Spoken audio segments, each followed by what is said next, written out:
आदाब नाजरीन, मैं हूं शहजाद अहमद। आप देख रहे हैं आपकी आवाज़। कोरोना वायरस के प्रसार को कम करने के लिए 54 दिनों से जारी लॉकडाउन को 31 मई तक बढ़ा दिया गया है। लॉकडाउन का ये चौथा चरण है। गृह मंत्रालय ने लॉकडाउन 4 को लेकर नए दिशा निर्देश जारी किए हैं। गृह मंत्रालय की तरफ से जारी दिशा निर्देश के अनुसार राज्यों के बीच आपसी सहमति के बीच बसों की सेवाएं शुरू की जा सकती हैं। दिशा निर्देश के अनुसार कंटेनमेंट जोन को छोड़कर अंतर्राज्यीय बस सेवाएं शुरू की जा सकती हैं। वहीं पहले की तरह मेट्रो, हवाई सेवाएं और रेल यातायात पर पाबंदी जारी रहेगी। स्वास्थ्य मंत्रालय की ओर से रविवार को जारी आंकड़ों के मुताबिक देश में कोरोना वायरस से अब तक 2,872 लोगों की मौत हो चुकी है, जबकि संक्रमितों की संख्या 90,927 तक पहुंच गई है। वहीं पिछले 24 घंटों में कोरोना के 4,987 नए मरीज मिले हैं और 120 लोगों की जान गई है। बीते 24 घंटों में अब तक सबसे ज़्यादा नए मामले सामने आए हैं। हालांकि राहत की बात यह है कि 34,109 मरीज कोरोना को मात देने में सफल रहे हैं। दिल्ली में पैदल चल रहे मजदूरों के साथ बैठकर कांग्रेस नेता राहुल गांधी ने उनका दुख दर्द साझा किया। उनसे बात की तो सत्ताधारी पार्टी भाजपा को अखर गया और उन पर पैदल चलने वाले मजदूरों का समय नष्ट करने का आरोप लगाया। वित्त मंत्री निर्मला सीतारमण ने रविवार को राहत पैकेज की आखिरी किस्त का ऐलान किया। इस दौरान उन्होंने पैदल घर जा रहे प्रवासी मजदूरों के मुद्दे पर विपक्ष को घेरा। उन्होंने राहुल गांधी की उस तस्वीर पर सवाल उठाए जिसमें वे सड़क पर बैठकर प्रवासी मजदूरों से बात कर रहे थे। उन्होंने राहुल गांधी पर निशाना साधते हुए कहा कि राहुल गांधी ने मजदूरों के साथ बैठकर उनसे बात करके उनका समय बर्बाद किया। उन्हें मजदूरों के साथ सामान उठाकर उनके साथ पैदल जाना चाहिए था, जिससे उनकी मदद होती। सड़क किनारे बैठकर बातें करने से केवल मजदूरों का वक्त बर्बाद किया। बता दें कि कांग्रेस के पूर्व अध्यक्ष राहुल गांधी ने शनिवार को दिल्ली में प्रवासी श्रमिकों से मुलाकात करके उनकी स्थिति के बारे में जानकारी ली थी।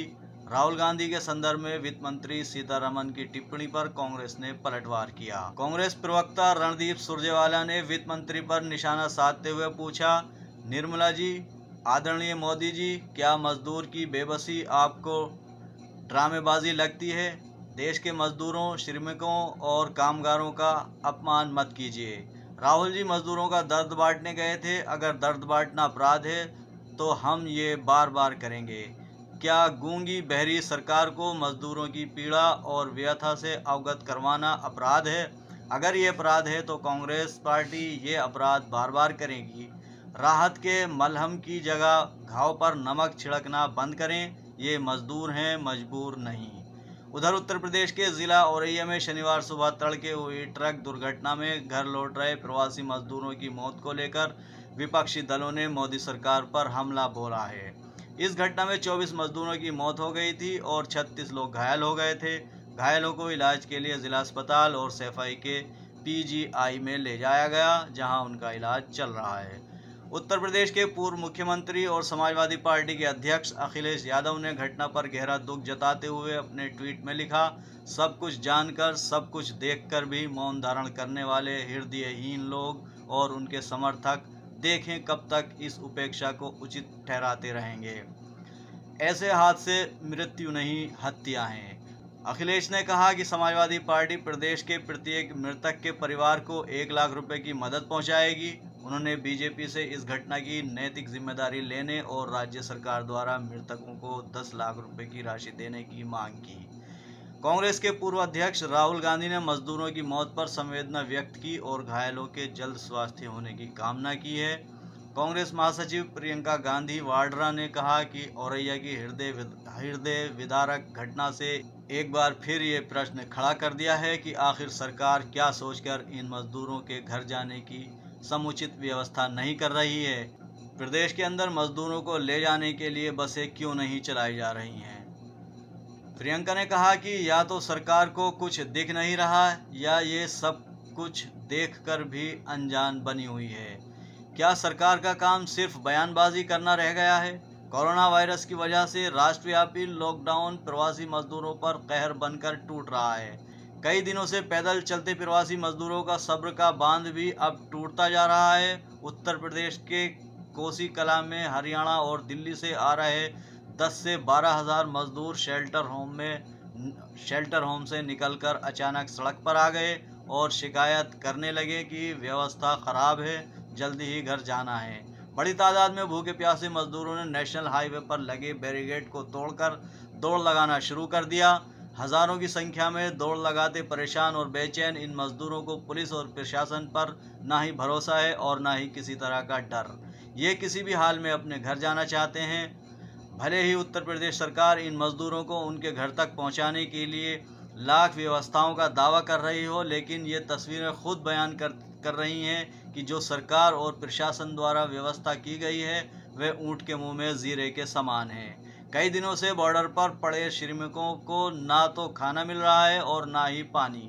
ऐसे में भूख और प्यास से परेशान अपने बच्चों को लेकर इन मजदूरों ने पैदल ही अपने घर तक पहुंचने का रास्ता अपनाया है।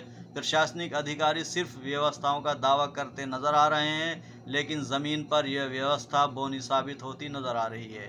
मिल रहा है, न कुछ राशन मिल रहा है। हम लोग को क्या व्यवस्था है? भूखन हम लोग मर रहे हैं। यहाँ पुलिस नहीं जाने दे रही है। पुलिस पैदल जा रहा हूँ फिर भी पुलिस नहीं जाने दे रही है। अब पुलिस ना पूछ नहीं रही है कि खाओगे कि नहीं खाओगे, कैसे जिए हो, कैसे पुलिस डंडे से मार मार के भगा रही है, नहीं जाने दे रही है कि हम लोग पैदल ही निकल जाएं। हाँ, लेकिन वो भी नहीं करने दे रहे हैं। इतनी जिल्लत हो गई है मुंबई में। तीन चार अभी क्या करेंगे? जाएंगे कहीं अपना फुटपाथ पे सोएंगे।